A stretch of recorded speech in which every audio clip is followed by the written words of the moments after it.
inteira.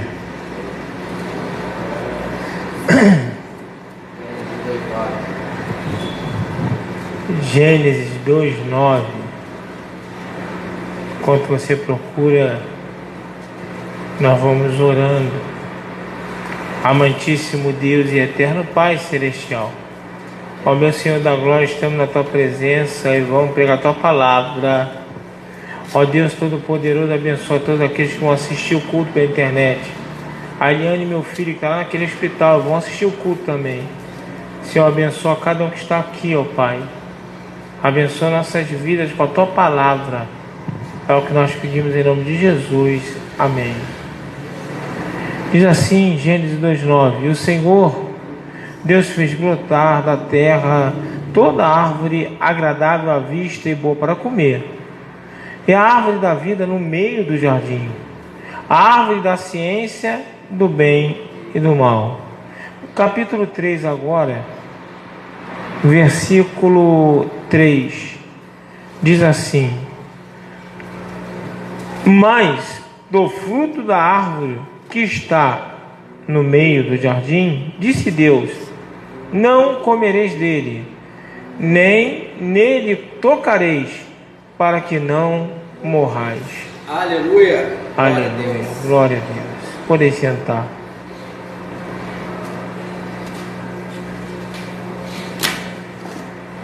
Deus me deu essa palavra na manhã, nesse domingo,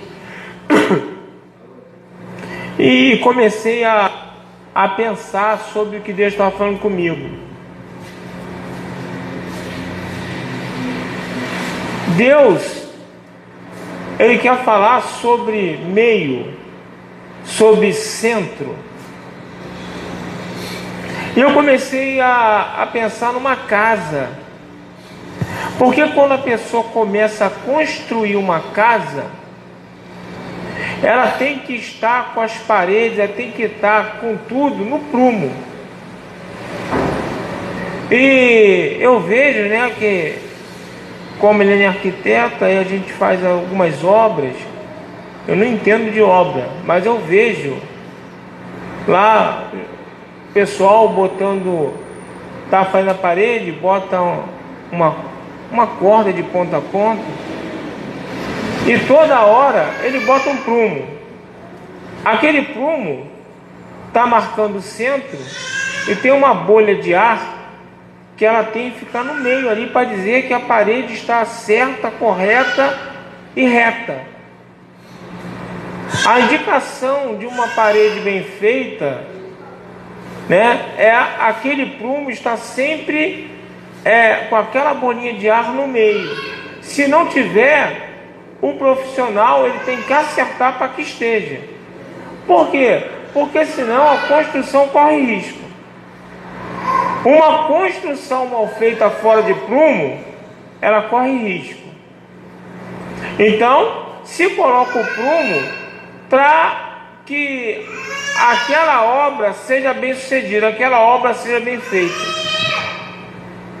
E a Bíblia vai falar que Deus, Ele fez um jardim maravilhoso, cheio de frutas boas, cheio de alimentos maravilhosos para comer. Mas no meio do jardim, Ele colocou uma árvore que não era para ser tocada. No meio do jardim, Deus colocou algo que não era para ser tocado. Sabe o que Deus quer que a gente entenda nessa noite? É que Deus, Ele quer estar no meio da tua vida. Deus, Ele quer estar no meio do teu ser, para que você tenha equilíbrio. Deus quer estar no centro da tua vida, para que você fique no prumo e que você não venha desabar. É isso que Deus quer. Deus quer que a gente fique atento. O que é aquilo? A árvore está no meio. A gente tem que prestar atenção. A gente tem que estar atento, porque uma distração a gente acaba pegando. Então, o que Deus queria naquele momento?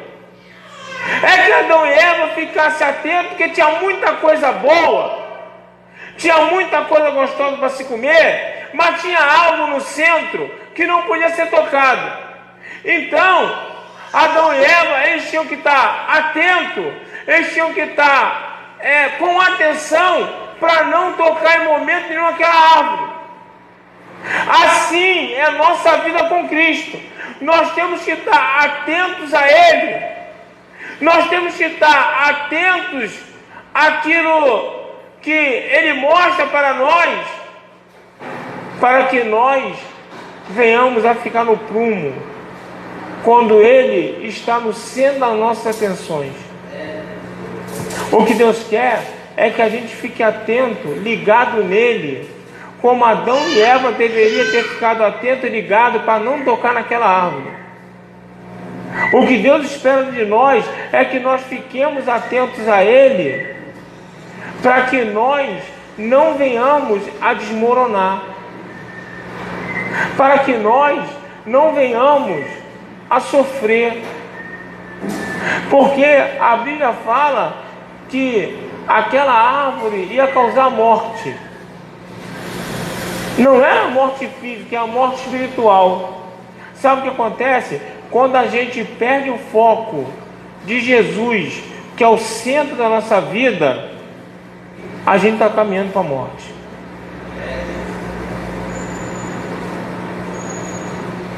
E sabe o que acontece? Acontece é que muitas das vezes nós vivemos situações que pode fazer com que a gente perca o foco e perder Jesus e não deixar Jesus ser o centro das nossas atenções. Aí eu estava pensando, Elias pediu a morte. Sabe quando Elias pediu a morte? Elias venceu 850 profetas, sozinho. Veio uma mulher chamada Jezabel, ameaçou ele ficou com medo e pediu a morte. Sabe o que quer dizer isso? Quer dizer isso que eu posso ser um baita profeta, eu posso ser um baita homem de Deus, eu posso ser uma baita mulher de Deus, eu posso ser vencedor, eu posso ter ganho luta difícil, mas eu posso em algum momento perder o foco de Jesus e ele não ser mais o centro da minha vida e eu me desesperar e pedir a morte. Em algum momento da vida de Elias, pelo processo que ele estava passando, pela ameaça que ele sofreu, mesmo sendo vencedor, mesmo sendo profeta de Deus, ele perde o centro, ele sai do prumo e pede a morte. Então não tem essa que eu estou muito tempo na igreja, ou que Deus me usa muito, ou que isso ou que aquilo. Eu tenho que estar ligado, porque Jesus quer ser o centro da atenção. Jesus quer estar no meio. Jesus não quer ficar jogado no canto. Jesus não quer ficar jogado na ponta. Ele quer ser o centro. Aleluia. E quando eu perco isso, eu caminho para a morte. Foi o que aconteceu com Elias. Elias caminhou para a morte. Elias desejou a morte, porque certamente ele perdeu o centro. Certamente ele perdeu o centro. Porque é isso que o diabo quer. É isso que o diabo quer. O diabo luta para que Jesus não seja o centro. Jesus não pode estar no meio. Porque quando Jesus está no meio da vida de alguém, esse alguém não tem como ficar fora do prumo. Esse alguém não tem como. A Bíblia fala que eu não posso olhar nem para a direita nem para a esquerda. Sabe o que é olhar para a direita e para a esquerda? É o prumo. Ó, tomou um pouquinho do lado, saiu do meio. Eu não posso olhar para a direita e para a esquerda. É reto. O que quer dizer isso? É meio. Tem direita, esquerda e meio. Eu tenho que andar no meio. Se eu olhar para a direita ou para a esquerda, eu acabo pendendo para um lado ou para o outro. Saiu do centro, irmão. Saiu naquele meiozinho do nível do prumo, já era, irmão. Já era.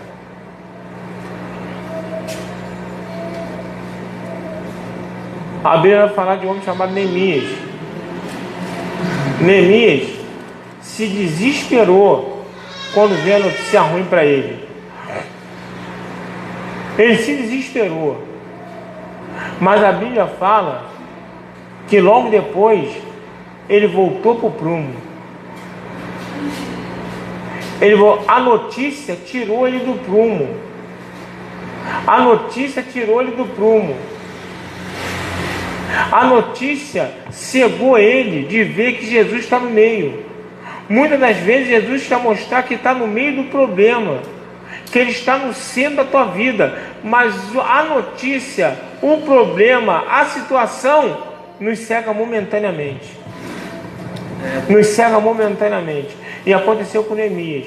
Mas glória a Deus que tem um ponto e vírgula. Ele disse que Neemias, depois de se sentar, chorar e se lamentar, Neemias jejuou e orou ao Deus do céu. Neemias, por um instante, ele perdeu o prumo. Neemias, por um instante, ele perdeu a centração. Mas ele acordou e voltou. Aleluia. Foi aí que ele conseguiu vencer. Se não tem um ponto e vírgula, Neemias fica se lamentando, chorando e se desesperando, o negócio vai ficar pior ainda. Mas Neemias, ele voltou para a centração e acabou vencendo. A Bíblia vai falar que o povo de Deus, quando saiu do Egito, foi perseguido por Faraó e o povo do Egito. Eram muitos que iam atrás deles. De repente, aquele povo chega na beira do mar. Aí o desespero tomou conta. Sabe por quê? Porque eles não sabiam nadar e não tinha como passar para o outro lado da praia. Não tinha como.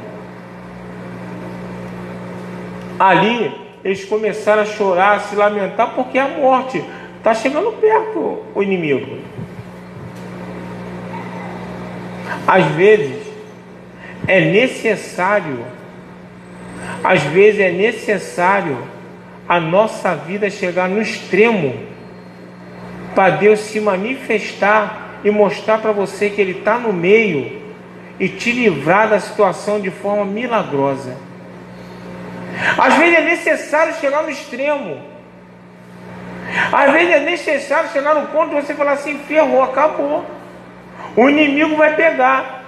E de repente Deus te livra de uma forma e o inimigo cai e morre afogado. Deus, Ele quer se mostrar presente. Deus, Ele quer fazer com que você entenda que quando Ele estiver no meio, enquanto Ele estiver no meio, não vai ter mal que vai conseguir te pegar. Na calabandura e cobiada. Por mais difícil que seja o problema, por mais impossível que seja aos nossos olhos, enquanto Ele for o centro, enquanto Ele estiver no meio, você não pode ser derrotado. Aleluia. Tem milagre.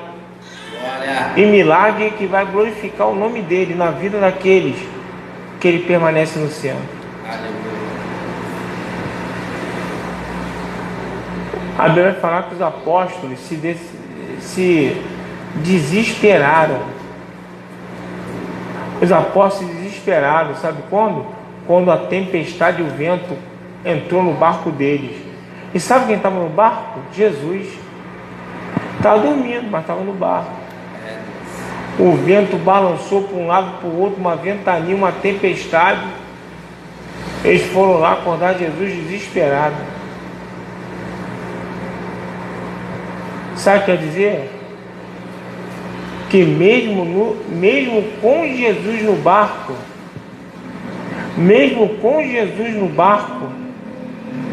o problema vem. É verdade. Mesmo com Jesus no barco, a situação fica crítica. Mesmo com Jesus no barco, as coisas ficam desesperadoras. Por quê? Porque Ele permite isso para saber aonde Ele está na nossa vida. Ali ficou claro que os apóstolos eram apóstolos, andavam com Ele, mas na hora da dificuldade, Jesus viu que Ele não era o centro na vida daqueles apóstolos. Tanto que quando Ele acaba de fazer o milagre, se você ver o texto, os apóstolos falam assim: quem é esse que até o vento e o mar lhe obedecem? Como assim quem é esse? Como assim? Viram Jesus ressuscitar a pessoa, viu Jesus curar leproso, viu Jesus curar gente de mão mirrada, viu Jesus curar cego. Depois de uma multidão de milagres que eles viram, o vento sopra, a tempestade chega, Jesus vai lá e acalma. Eles viram e falam: quem é esse? Quem faz uma pergunta dessa é porque não tem Jesus no centro. É verdade. Muitas das vezes os problemas chegam, muitas das vezes as coisas acontecem porque Deus quer saber aonde Ele está na nossa vida. Não foi assim com Jó? O homem que mais sofreu na história da Bíblia. Por que Jesus deixou Jó sofrer? Porque o desgraçado do diabo, o sem Deus, como ele fala que o diabo é sem Deus aí. Sem Deus está chegando aí, sem Deus. Sem Deus está vindo. O desgraçado sem Deus, que não tinha nada para fazer, foi conversar com Deus. E pior que Deus deu papo para esse desgraçado. Aí Deus, cheio de orgulho, falou assim: aí, chifrudo, lafanhudo, ou do inferno, desgraçado, tu viu lá meu servo Jó? Homem íntegro, cabra bom, aquilo ali é o filho que me enche de orgulho, aquilo ali é meu garoto. Aí o diabo falou assim: também tu enche ele de coisa boa, pô, cheio de filho, cheio de dinheiro, cheio de servo, cheio disso, cheio daquilo. Aí até eu te adoro, até eu, aí é mole. Deixa ele lá. Vem lá dar brincadinha com ele, vamos ver onde é que... Vamos ver onde vai ficar nessa história. Eu duvido que ele não vai te negar. O que ele está falando? Eu duvido se você vai continuar no centro da vida dele. Porque Jó tinha Deus no centro da sua vida. A Bíblia fala, Deus falou Jó também. A Bíblia fala que Jó sacrificava a Deus em favor dos seus filhos. Jó tinha Deus no centro da sua vida, da sua família. Deus era o centro. Jó era um homem de prumo. Jó é o homem que estava nivelado por Deus. Ah, o diabo falou assim: deixa eu dar umas pancadas naquele muro lá para você dar uma entortada, ver se ele não vai. Vamos ver se eu não der uma entortada nesse muro aí. Vamos ver se ele não vai te negar. Aí Deus vira para aquele demônio e fala assim: só não toca na vida dele, o resto bagunça. Deus permite muitas das vezes a nossa vida chegar no extremo para Ele saber onde é que Ele está na nossa vida. Pedro se achava aqueles crentes,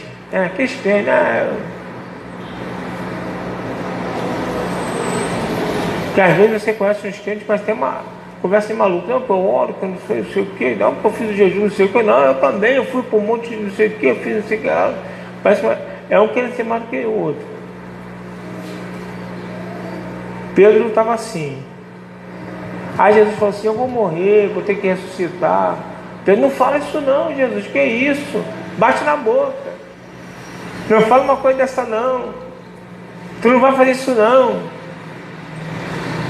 Aí Jesus vira e vai dizer, aparta de mim, Satanás. Que eu vou ter que passar por isso. Ele fala, não, se tu morrer, eu morro contigo, não sei o quê. Ele veio e falou assim, rapaz, para falar besteira, não, eu estou contigo não, Abraão, somos fechadão, né? Então nós dois, nós dois juntamos até o fim. Tivesse lá naquela época, eu botava aquela sigla, eu sou rico com essa tal de sigla, TJM, né? Estamos juntos, né? Tá, sigla, o meu filho, ele escreve por dialeto. QND, não sei o que, eu falei, meu filho, escreve português, meu Deus. Aí sabe o que eu faço? Tem que ir lá no Google, aí eu boto a sigla para saber o que está falando comigo. Porque senão fica difícil decifrar o que está escrito. Aí Pedro fala que está fechado com Jesus e não abre. Aí ele fala assim, rapaz, tu vai me negar. Antes de nada, tu vai me negar aí 3 vezes, rapaz. Que isso, Jesus? Jamais vou fazer isso. Vai me matar, mas eu não te nego. Jesus já sabia que ele não era o centro na vida de Pedro. Às vezes tem coisas que tem que acontecer para Jesus se tornar centro da nossa vida, que às vezes ele não é. Aí Deus permite acontecer para quê? Para que a gente nos tornemos centro, para que nós deixemos Deus ser o centro da nossa vida. Se você for ler, depois disso aí, Pedro foi preso por pegar Jesus. Aí a Bíblia fala que mandaram ele parar de pegar. Ele falou assim, olha só, eu vou obedecer a Deus e aos homens. Eu vou obedecer a Deus e ao homem. Eu vou continuar pregando. Ó, Jesus virou centro. Aí a Bíblia vai falar que deram uma surra em Pedro e liberaram ele. Aí a Bíblia diz que Pedro saiu cantando, dançando, louvando, igual um doido. Sabe por quê? Todo arrebentado. Sabe por quê? Porque a partir daquele momento, Jesus virou centro na vida de Pedro. Aleluia! Glória a Deus! Às vezes, eu tenho que passar por coisas para Jesus vir a ser centro na minha vida. Às vezes, eu tenho que passar por coisas para também Deus saber até onde Ele é centro na minha vida. Ser centro na minha vida quando está tudo equilibrado é muito fácil. É muito fácil. O que Deus permite eu passar, eu e minha família passar, de vez em quando, e é só pancada forte, é só coisa muito grave. O que Deus permite a gente passar muitas vezes, que é muito fácil eu virar para você e falar assim, está doendo? Está sem vontade de caminhar, vai para a igreja. Está desanimado, vai para a igreja. Aí Deus vai fazer, está mandando os outros, então vamos ver agora você. Vamos lá ver você. Foi assim com Abraão. Abraão teve um filho na velhice. De repente Deus viu e vai aparecer, eu quero teu filho. Vai lá e sacrifica teu filho. Imagina. Imagina essa situação. Vai lá e sacrifica teu filho por amor a mim. Imagina Abraão tendo que ir sacrificar o seu filho que o próprio Deus está tomando. Tu imagina a ida de Abraão até aquele monte para sacrificar o filho. Até então, ele não sabia que na hora H Deus ia prover um novilho para poder sacrificar. Para Abraão, ele ia sacrificar o próprio filho. Sabe o que é isso? Abraão, eu tenho coisa muito grande para fazer na tua vida. Abraão, a tua descendência ninguém pode contar.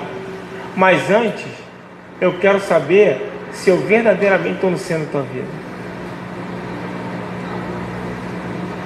Eu quero saber, porque eu tenho coisa grande, mas eu tenho que saber onde é que eu me encontro na tua vida. Essa árvore não ficou no meio. Quando o meio, o centro, significa posição de destaque. Uma pessoa que quer aparecer, que quer se amostrar, ela tem que estar no centro. Ela tem que estar bem posicionada. para chamar atenção. Deus colocou aquela árvore ali e falou para não ser tocada. Por que Deus falou para não ser tocada? Deus falou para não ser tocada para quê? Para eles estarem atentos, em obediência. Opa, ó, a árvore do homem, sai fora. Essa aí não pode. Está passeando, está comendo, tá, olhou, aí não, essa aí não, essa é do homem, essa aí não pode tocar não, essa aí vamos sair fora disso. Até o dia que desobedeceram e escolheram a morte. Escolheram a morte, né? Hoje o vagabundo que não gosta de trabalho, né, se pudesse chegar no céu, mataria Adão, porque Deus fez o Adão para não trabalhar, ia comer e viver de graça, né? Ia viver lá, Deus dando tudo na mãozinha. Aí Deus vive assim: aí Adão, do suor do teu rosto vai trabalhar. Acabou com os vagabundos. Aqueles que não gostam de trabalhar, certamente, aqueles que souberam que Adão foi o culpado, é porque Adão vai para o céu e vão para o inferno. Mas se chegasse vagabundo no céu, iam querer matar de novo Adão. Verdade? As mulheres, quando estiver tendo parto, aquela dor maravilhosa, que graças a Deus eu não senti nunca e nem vou sentir, mas as mulheres que têm aquela dor, que dizem que é uma dor assim, bem legal, agradeça a ela, né? Agradeça a ela. Quando estiver naquela máxima de dor, só desgraçada, Eva, eu vou te matar em cima, hein? Tudo isso porque se perdeu a centração, escolheram o pior.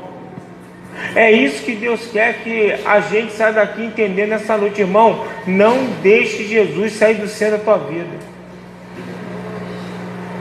Passe o que você passar, haja o que houver, enfrente o que você enfrentar, não deixe ele sair do centro da tua vida, irmão. Porque com Jesus no barco está difícil, sem ele, irmão, esqueça. Esqueça, porque não tem solução, irmão. Não tem solução. Nós temos que deixar Jesus no centro da nossa vida, porque o mal vai vir, o problema vai chegar, Deus vai permitir, e você tem que mostrar aonde Deus está. Se você precisa vencer, você precisa saber aonde Deus tem que estar na tua vida. Deus não pode estar num cantinho. Deus não pode estar numa posição que eu faço o que dá, eu vou para a igreja quando dá, né? Se tiver muito frio eu não vou, se tiver muita chuva eu não vou, se tiver... Eu conheci pessoas de ministério, mulher que eu não vou falar, mas de ministério missionário, que não ia para a igreja, que era do outro irmão. A igreja era atravessando a rua do outro lado, ela via a igreja da casa dela. Ela não ia para a igreja porque o filho deixava o neto com ela, e o filho não gostava de igreja e proibia a mãe de ir com o neto para a igreja. Então a mãe ficava em casa, não ia no culto, porque tinha que tomar conta do neto. Jesus estava longe do centro. Muita coisa. Aí isso acontece, tu ia ver a vida dessa irmã. Só Jesus, irmão. Só Jesus. Uma gemessão, um sofrimento que dava dó. Sabe por quê? Porque Jesus é o centro, irmão. Entendeu? Uma vez eu falei para a irmã, só me desculpa, manda seu filho contratar uma babá. Se ele não tem dinheiro para babá, e seu neto for contigo, ele vai quando a senhora for, queira ele ou não. Se ele não quiser que a senhora leve o filho para a igreja, ele deu o jeito dele de botar outra pessoa. Agora, se ele não tem com quem botar, irmã, me desculpe, manda ele as falas, fala, vai eu e meu neto para a igreja, gosta de você ou não. Só que quando Jesus não está no meio, fica difícil. E aí você vai ver a casa toda. Porque não tem como a gente ser vencedor sem Jesus estar no meio. Isso é muito triste. É muito triste quando a gente bota o trabalho na frente de Deus, quando a gente bota a família de tem gente que bota carro na frente de Deus. Bota carro na frente de Deus. Eu era numa igreja, eu era pastor, mas não tinha a igreja, era de outra igreja. Tinha um pastor que faltou domingo de manhã porque ele tinha cuidado do carro dele. Aí a escola dominical era domingo de manhã, ele não podia ir domingo de manhã, que era o único dia que ele podia cuidar do carro. Era o domingo de manhã. Então não ia na escola dominical porque ele tinha que cuidar do carro. Passava a manhã toda alisando o carro. Meu carro, eu acho que esse ano nem viu água ainda, só de chuva. E quando eu tinha o meu Honda, a mesma coisa, só via sujo. Não queria saber, irmão. O negócio é Deus na frente, não queria saber. Meu carro, manutenção em dia, tá lá. Duvido meu carro parar. Agora, dar banho para dizer, é ruim. Quando chover, a água molha. Não perca. Não deixe que Deus venha ficar em segundo plano na tua vida. Não permita que Deus venha ficar no cantinho, na ponta. Não permita que Deus venha perder posição, venha perder lugar. O que Deus quer é que Ele permaneça no centro, porque enquanto Ele estiver no centro, não tem derrota certa. Se coloque de pé em nome de Jesus.